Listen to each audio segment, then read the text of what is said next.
listen into. If you want to be on the edge of your seats, if you want to open up your heart, if you want to expand your mind, and you want to meet incredible people, stay tuned, because you're just about to experience a transformative radio show that will change your life. And you're listening to the Dr. Pat Show that's coming up right next. Welcome to the Dr. Pat Show. Talk radio to thrive by. Powerful, inspiring, and coming to you live, bringing you stories of people like you and me, busting through and living life full out. Get ready to dare to wonder what your life would be like if you knew you could not fail. Oh, yeah. Hey, everybody. Welcome. It's so great to have all of you tune us and turn us on right here on the show. This is a very special show with Brett Hill.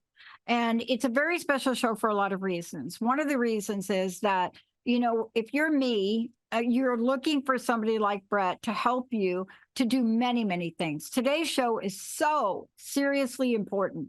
I mean, for those of us that know about what it means to focus, what it means to listen, what we don't know is what full spectrum listening is about. My very special guest today, Brett Hill, who is one of the world's leaders in helping us understand mindfulness, consciousness, conscious connecting, you name it. But without this conversation right here, I don't think those other things are going to get us where we want to go. Brett, right? Am I at least on track? You're right on track. Thank you so much. Great to be here. Look, very short story. I stuttered as a teenager. My listening skills became extraordinary. And I didn't know it.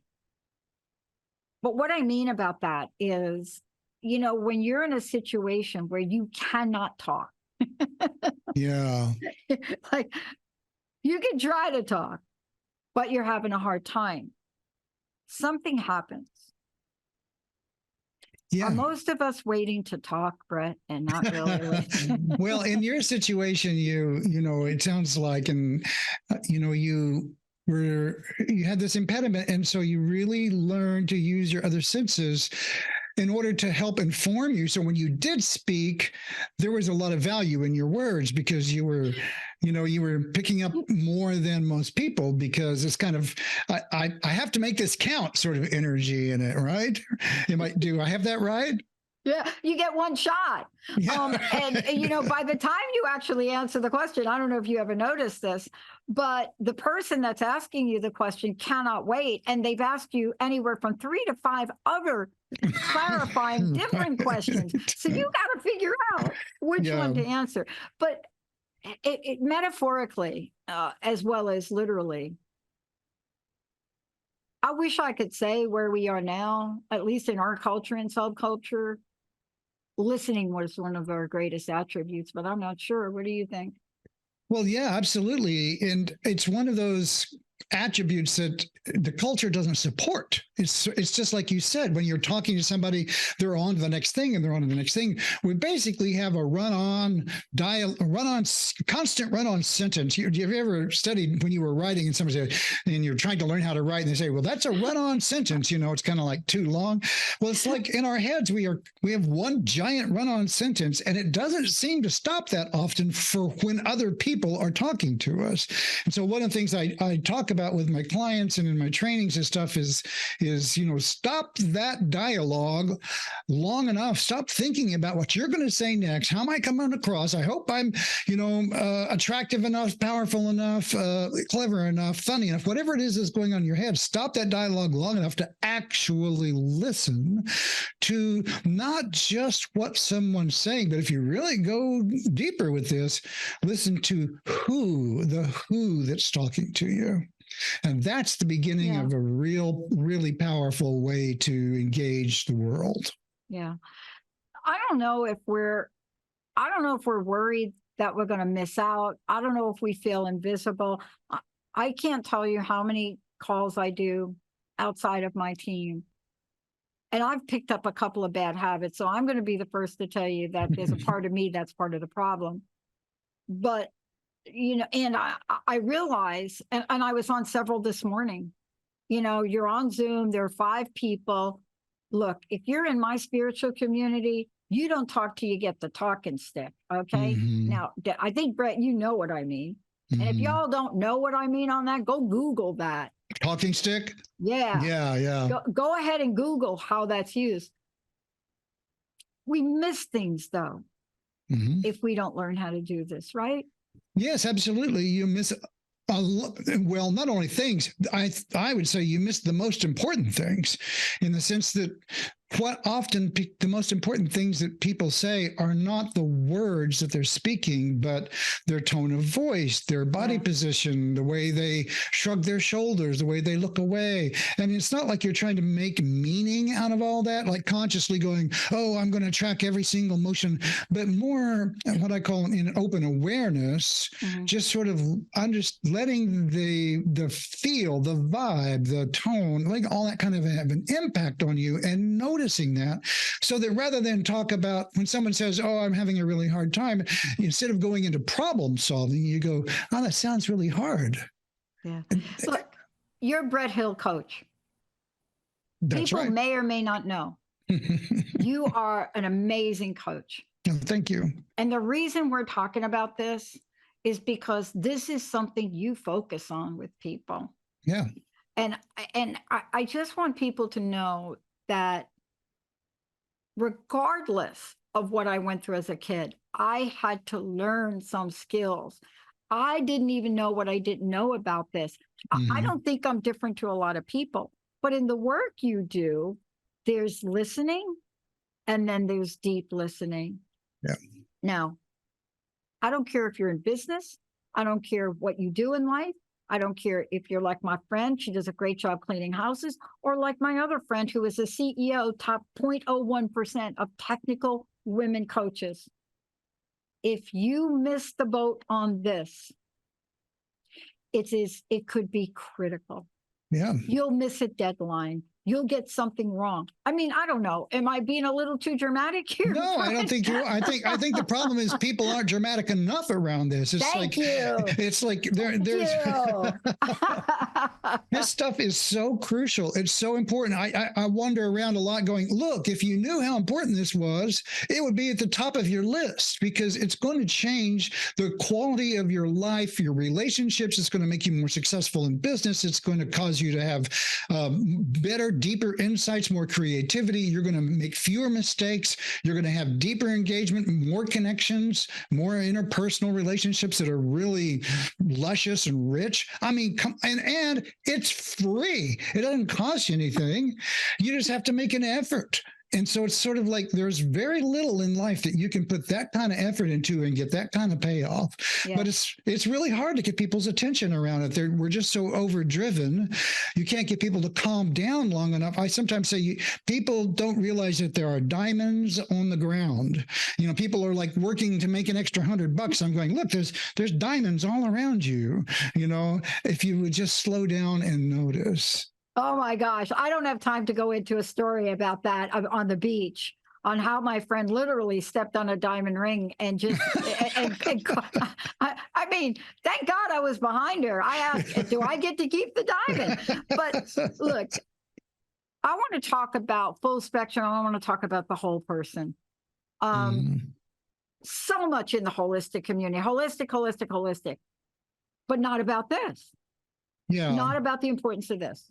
Well, holistic is in the right direction in the sense that I'm talking about mind-body integration in a lot of ways. And so holistic medicine and holistic healing is really a lot about let's deal in more than the chemistry. It's not just taking a pill to fix the chemical. It's like, how did the system get out of balance in the first place, right? Yeah. And so when we're talking about what I call full spectrum listening, I'm talking about listening with your ears and your head, like, how do I solve a problem? Oh, this sounds like this kind of an issue.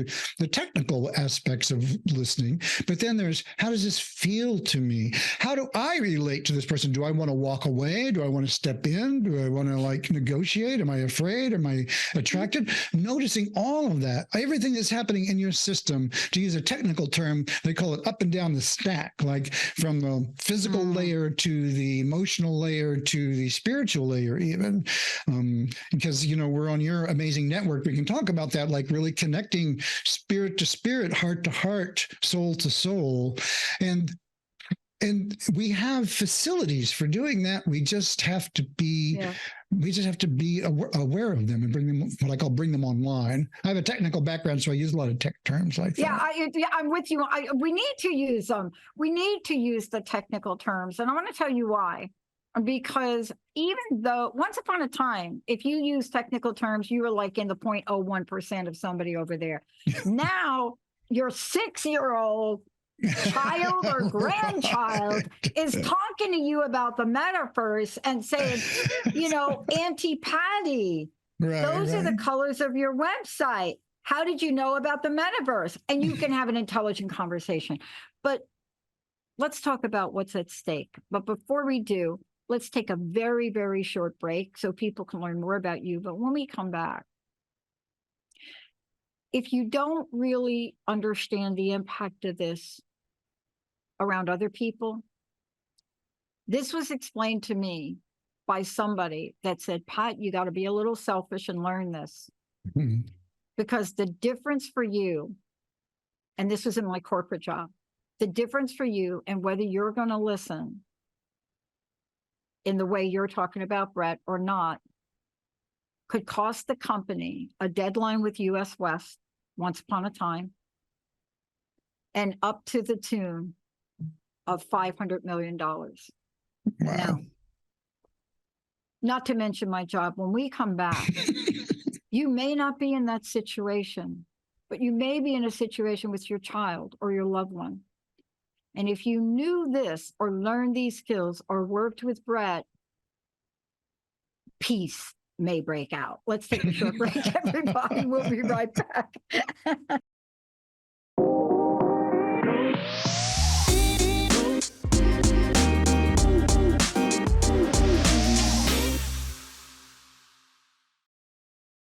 I love that song. Thank you. I got to say, shout out to my buddy Nick Johnson for writing that song for us. Thank you so much.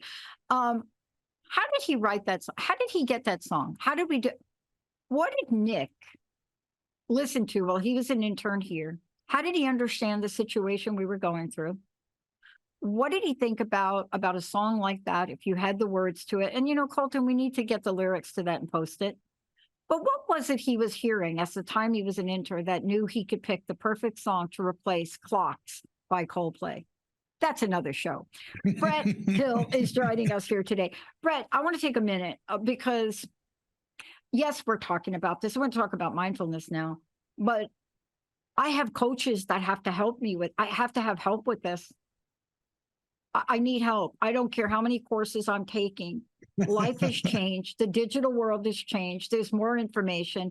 I was on a call today with 5 people, all of them asking me questions, and it was like I was watching a ping pong match. Yeah. So how do they get to work with you? Well, they can reach me at the bretthill.coach, BRETT hill.coach, COACH instead of .com. And you can find their contact form, or you can actually just email me straight up, brett@bretthill.coach, and I answer all emails I get. And I do one-on-one work with people, and I do coach training and all kinds of stuff going on. We have, I run a bi-weekly session on intuition and another one on mindful coaching, and we just have a great time. So there's a lot going on.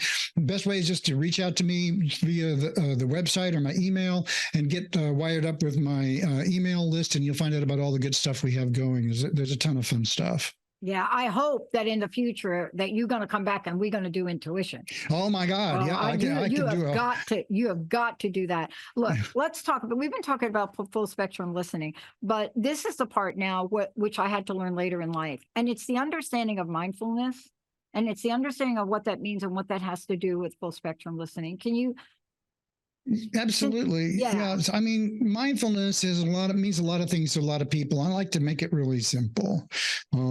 It's basically paying attention to what's going on in you in a way where you're not judging yourself so much. So it's sort of like if I'm noticing that I'm talking to somebody and I feel uneasy, just noticing, oh, I'm talking to this person and I feel uneasy, rather than going, dang it, I'm so tensed out, I can't, and judging yourself and blaming yourself around it. Now that's still in the right direction. If you're noticing it, that's a good thing. But if you're having this critical voice that's saying, oh, I want to appear like I'm clever, or I need to have the right answer, or really, just notice that that's happening in you, name it, and then just say, okay, yeah, so that's happening. So the very first step in mindful communications with this is to pay attention to what's happening in you, acknowledge it, and then there's another step, which is just sort of like, let that be so, let it just naming and saying, yeah, that's true.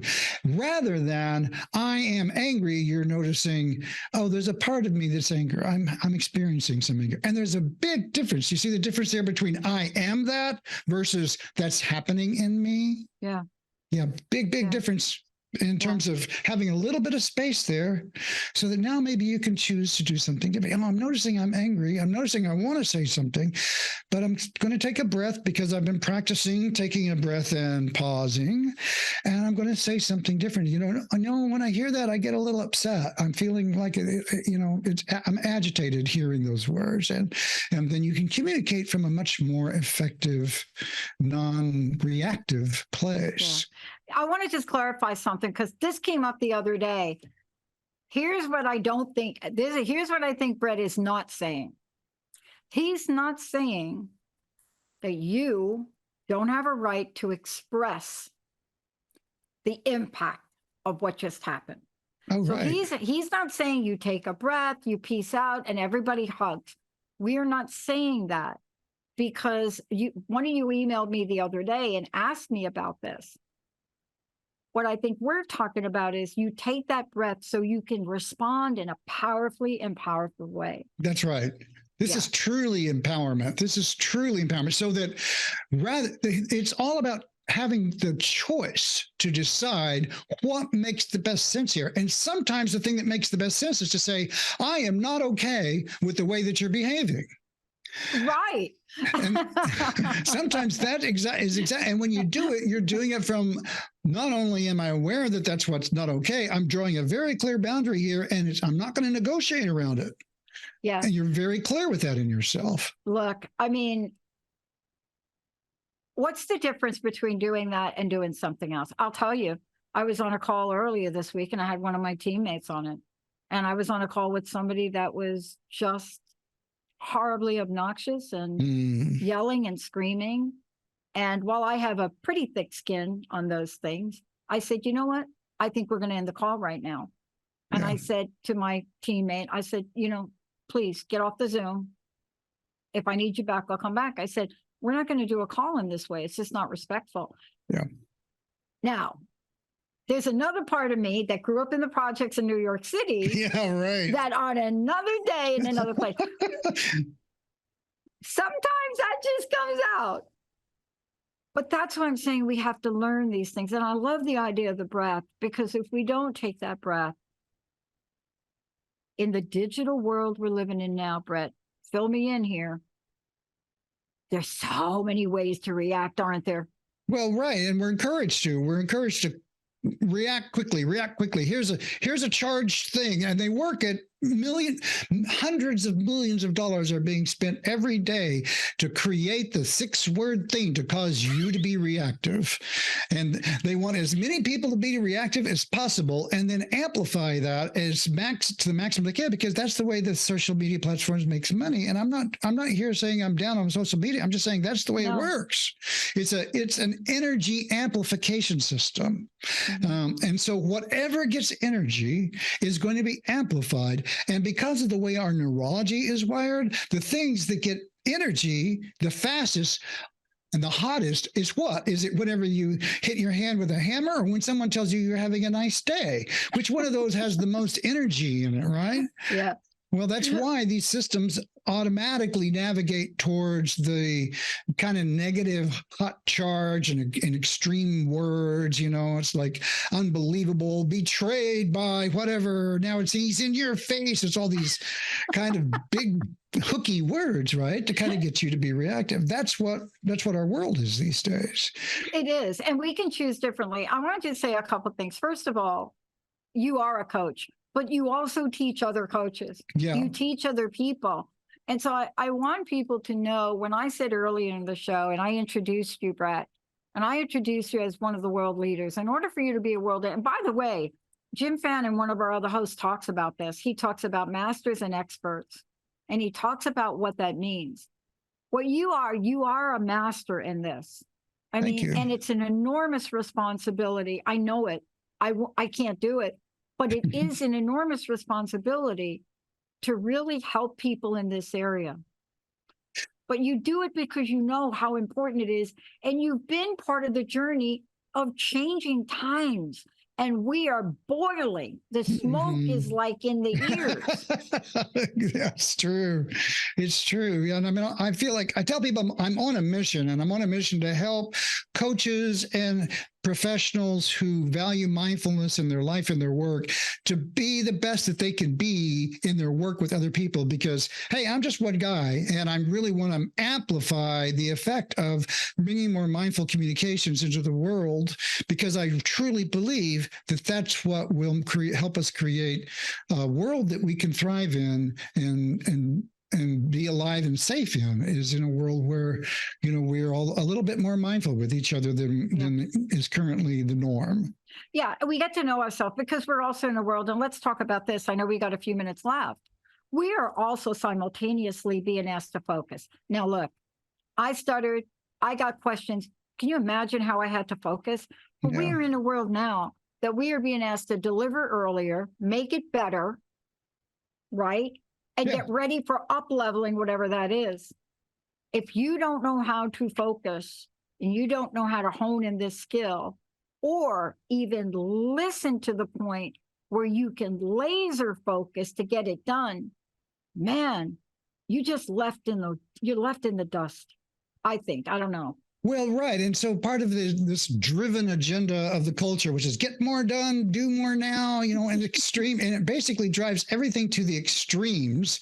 And that's why we have a burnout culture right now. Everybody is just working till they drop, because that's what people believe they need to do to get where they need. And that's simply not sustainable individually or culturally. It just won't work. And so businesses are now beginning to reorganize themselves a little bit to be more accommodating, more adapting, and realizing supportive of the individuals that they work with, their employees, to help them kind of be more peaceful at home. There's all kinds of, at work, there's all kinds of work going on in that area.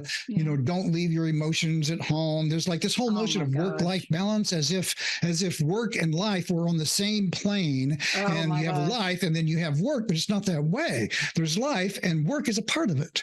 And so the whole framework has got to change. The whole frame has got to change. I love you said that. I hope you're going to come back. I'm doing a talk in Chicago, May 18th. And I'm going to, the subtitle for the talk is Balance is a Bunch of B. The way they talk about it is, it's framed all wrong. We tried our whole lives. And, I can't speak for men, but I know as women, the whole balance thing has just been impossible. But today, what you did is you opened up a door for us to have a starting point, to have a conversation, to really ask questions, perhaps. Brett, thank you for today. Can you please, again, website, classes you got? I'm not sure if you're registering, whatever you're doing, tell people, and then please give us your personal message. Yeah, sure. BrettHill.coach is the website where I have my contact information. I also teach coaches. I have a class called The Mindful Coach Method, which is themindfulcoachmethod.com. And I run a community of coaches at the mindfulcoachassociation.com. So those are all ways you can interact. And of course, I have the Connected Conversation podcast on your network, which is a great way. I talk a lot about the kinds of things we're talking about. If you want to get more detail, go there, connectedconversation.com. And my message is simply this. It's like, take a breath, notice the beauty at your feet and around you. Let that inform your senses and step into the world from there. I love it. If you all haven't noticed yet, what you're speaking with and listening to, Brett Hill, right now, this is a new kind of mindfulness for me. This is a kind of mindfulness conversation, full spectrum listening that aligns itself with the ever-changing dynamic of our times. If you did not get that from listening to him today, watch this again, pass this forward. not just for you and your loved ones, but how about with children? How about my sport? How about coaching hosts? All y'all out there, this is the time to do this. You can catch up. Thank you, Brett, for everything. You're welcome. Thank you. Blessings to you. Blessings to you. Thank you, Colton. Thank you all tuning us in, turning us on. This is on my checklist to get better at. We'll see you next time.